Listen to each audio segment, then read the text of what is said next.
Hill.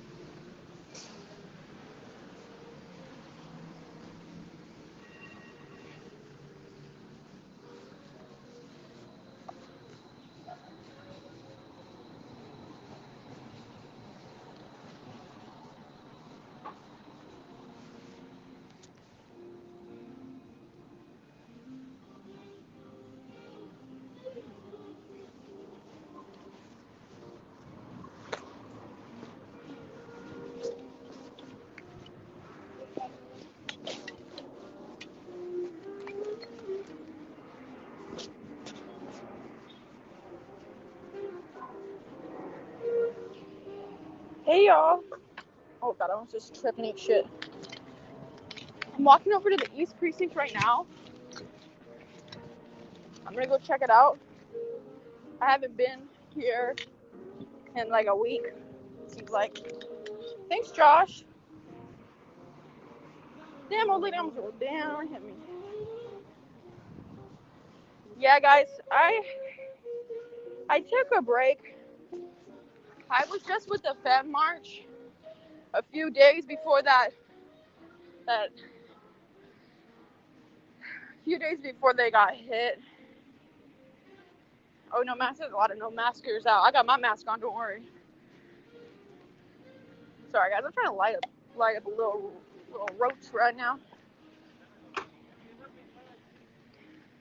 Oops, I'm rotating. Sorry. So, hold on a second. I'm like a block away.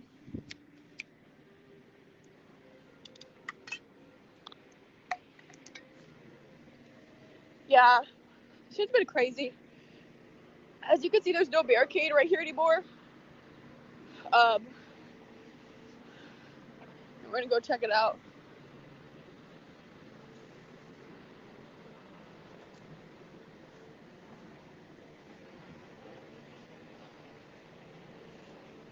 Let's get a little bit closer. This was a restaurant that was like letting protesters and the medics set up in this eating area. It's where they helped treat people that got injured during the protest.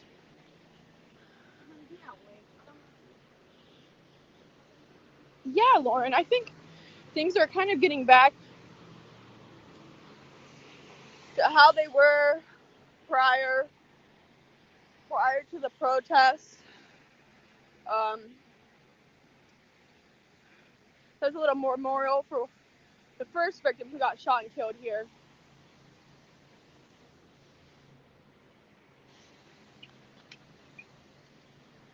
I'm not sure. I don't think really people have been coming back here.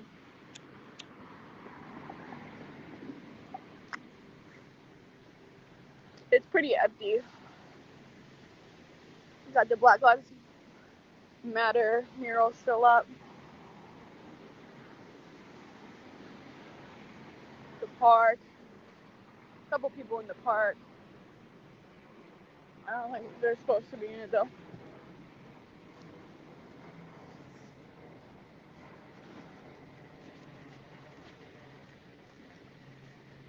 So I think you can walk up to the East Precinct now. I'm gonna go check. It's been really empty around here. Oh fuck, there's a cop.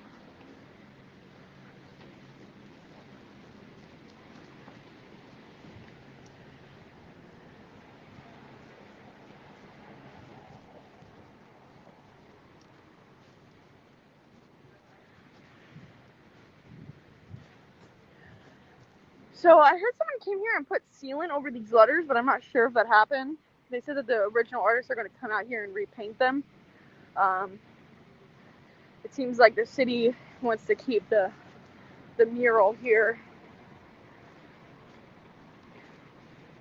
So the sidewalk's closed on that side.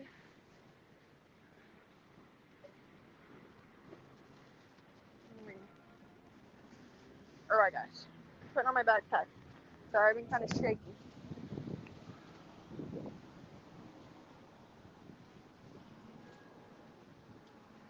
So where we're looking at right here was like the original front line of the protest prior to everything going on. People were out here protesting for like 2 weeks before the police left it. They left the East Precinct, and then protesters took over this whole area. But now you can see there's no more barricades up. The sidewalk's closed in some areas. Still got a memorial over there.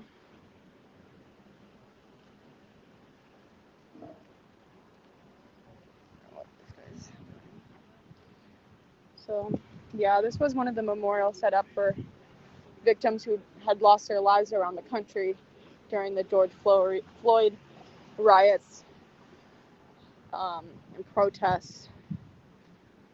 But there's not much left. Still some signs up, still some flowers, but not that much left.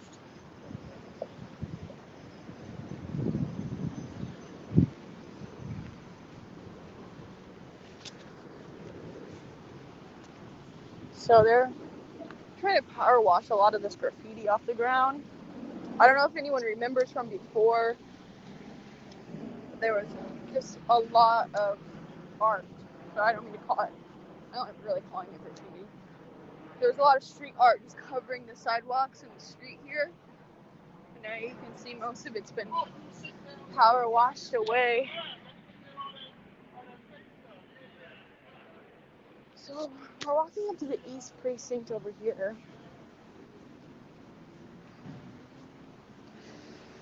So Lauren asked if people have been talking about trying to take CHOP back.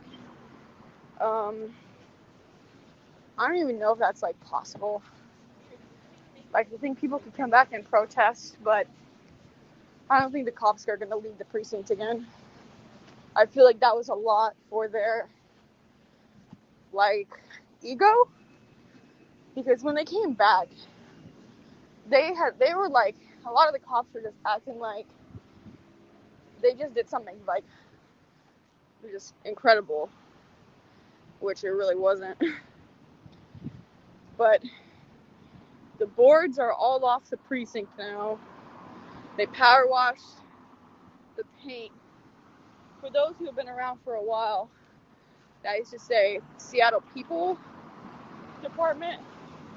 They painted over black over the police and painted gold. Yeah, Lauren asked about the police presence here. Yeah, there's been a lot more police around our area. When I was walking over here, there was 2 cops that pulled someone over by my house, and I rarely ever see cops over there, so I was kind of surprised to see that. So yeah, I mean, this was the area that was being held down for over a month in Seattle. Whether it was CHOP or the protests, people have been out here since May 30th. There was not always Brett asked a very good question. There's always a fence around the station? No, there wasn't. This is, they took these cement barricades that were here during CHOP, and they repurposed them as a barrier around the precinct. They just added the fencing on top of those barricades, whereas when they were here at CHOP, that fence was, it was like wooden boards that went up. But they took the boards off the window. Usually this doesn't look like this. On an average day, before everything happened, you could walk down the sidewalk, walk down here, like you could walk next to the police precinct, but you can't do that anymore, at least for the time being. Yeah, so much of the street art is gone. They power washed so much of it away. Well, there's just like one little black light another left.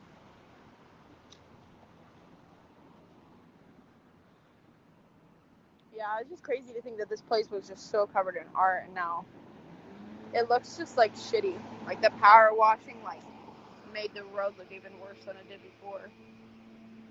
So I'm gonna go over on this side of the precinct, see if we can see anything over here. Yeah, it does kind of feel like they try to erase everything that happened. you know. Um,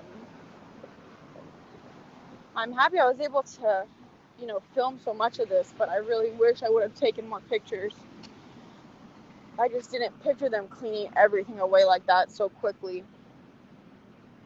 So this was where all the tents were before. This was kind of like the unofficial, like, town square, city square, where people spoke and had concerts and films out here. And, like, prior to everything, I mean, before things got violent, like, this place was so cool. There was a lot of good people out here coming together to do stuff. And then it seemed like once Trump started tweeting about this place, it started to turn violent. And I know correlation doesn't equal causation. I'm not saying that's why it turned violent, but that's like the timeline in my brain on how I remember it. And then people started getting shot. Proud Boys showed up. Then it kind of all went downhill from there. That's when a lot of people started leaving. But there were some golden days there. I ain't gonna lie. There were some really good days in the beginning where people were really organizing. It felt very safe. But now you could see, other than the fence, you wouldn't have ever guessed anything would have happened, right? Oh, I must be in their way. This is where they put the No Cop Co-op. It was here for a bit. Yeah, before this went down, usually you'd see a lot of cop cars here in the middle of the road. But there's not that many out right now. So the presence here is actually pretty low, like around the precinct, than I would have imagined. Lower than it would be pre-protest. So that's like an interesting note. I mean, I've seen a lot of police around the area, but not that many by the precinct, surprisingly.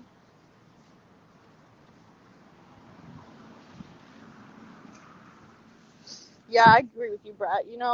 I didn't see any, like, open carry armed people during my time at CHOP, but I later would hear about a lot of people not a lot of people, a couple people, I'm not sure how many, that had concealed carries. But it's unfortunate from what I'm hearing about the killings that happened right here with the tents and the two boys in the Jeep that they stole and drove into CHOP. From my understanding, from what I've read now, is it seems like those boys were looking for refuge here, but the security had misinterpreted them as being violent and shot into their car. So that just was an unfortunate incident when it's a 14-year-old and a 16-year-old got shot. The 14-year-old died. And the 16-year-old is still in the hospital. From what I've read online, it seems like maybe they were homeless and they had been living here in a tent with some people. Yeah. So there's been, a handful of tragedies that happened in the CHOP area.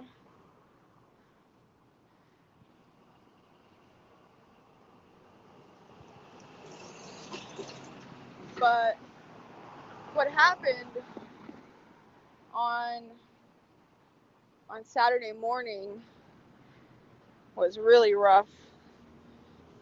The Femme March, oh God, I'm crossing the street and it's not even waiting for me to cross. During the Femme March, around 1:15 in the morning, the Femme March has been marching in Seattle for like 18 days straight at that point. They marched multiple times a day.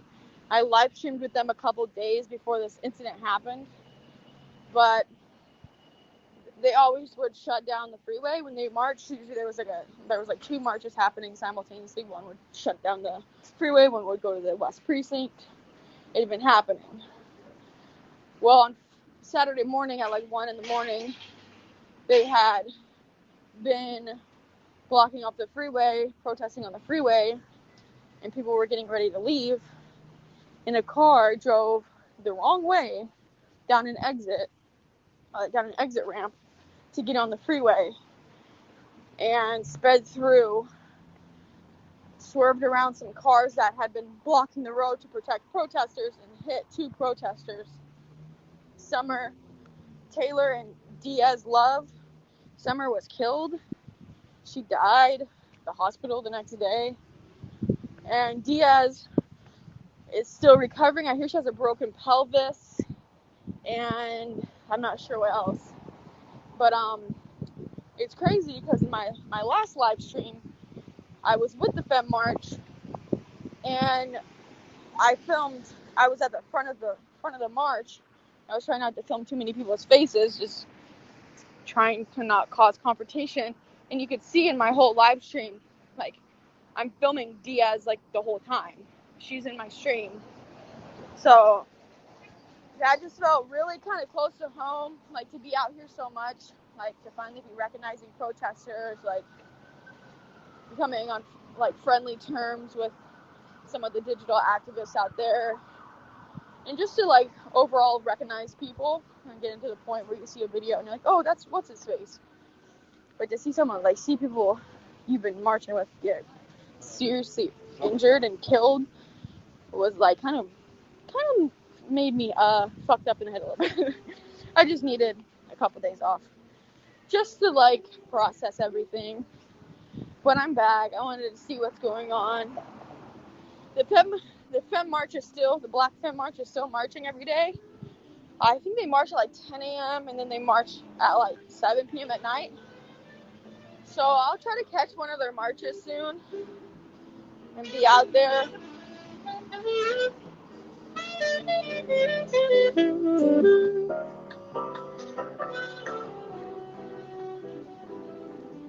Thanks, Blair. From my understanding of the charges against the driver, he was just in court, and I think they gave him like a $1.5 million bail or something like that. I can't remember what charges he's facing, though.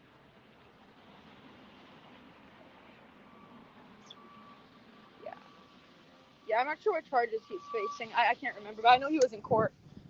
I'm not sure if it was just an accident, if it was intentional. But, like, regardless, there was a lot of, like, kind of self-awareness that the freeways had been shut down.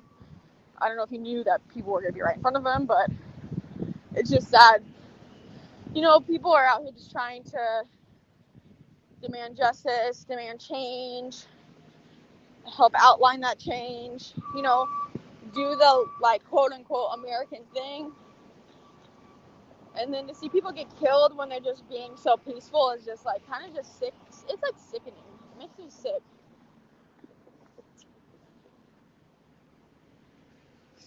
So, yeah, that's what's going on around here. Yeah, that's a good point, Blair, that the city can recover easily. You know, like, it's been like 3 or 4 days, and it's almost, like, back to, like, how it was before. But people are out here still marching every day to the West Precinct. They have their list of demands.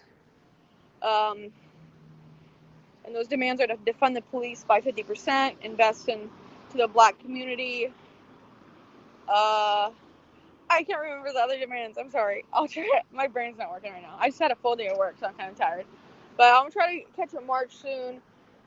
Sometime this week, y'all will see me. But thanks for watching. Thanks for seeing the tour. I just wanted to give you guys an update on how it looks. I appreciate everybody who's been watching my streams for the past few weeks. Y'all keep me going. Y'all are the reason why I'm still out here. If it wasn't for you guys, I'd be home right now. I'd be sleeping.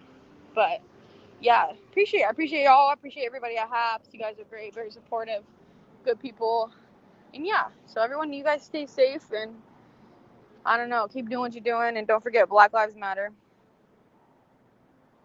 Yeah, totally like Portland.